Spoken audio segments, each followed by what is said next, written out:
Labadiena. Paskutinę šios savaitės prekybos dieną tiek Azijos, tiek Europos indeksus kėlė viltis, kad valstybių vadovai didins pastangas dėl ekonomikos atgaivinimo. Bankinis sektorius demonstravo bene didžiausius kilimus, mat dar vakar JAV pranešė, kad gelbės būsto paskolas paėmusių žmonės. Didžiausia Europos aviakompanija Air France paskelbė šiais metais planuojanti gauti pelno, juolab, kad praeitų metų rezultatai buvo neigiami. Dedamos viltis į JAV ekonomikos skatinimo planą kėlė ir naftos kaina, kuri pakilo iš savaitės nuosmukio. Pabaltijos akcijų rinkos visiškai aprimusios ir tik keli smulkieji investuotojai dar apsireiškė likvidesnėse pozicijose. Vilniaus vertybinių popierių biržos indeksas kilo 0,58%. Iš viso akcijų perleista vos už 846 tūkstančius litų. Akivaizdu, kad investuotojai lūkuriuoja ir neturi akstino eiti į rinką. Aktyviausiai šiandien prekiauta TLT bei Banko Snoras akcijomis.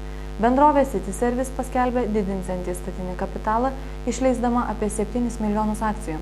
Kompanijos kursas krito iki 3,88 litų ribos, o apyvarta nebuvo itin didelė.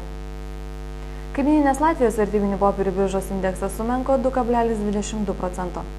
Tam įtakos turėjo virš 5% kritusi Latvijos gazė kaina.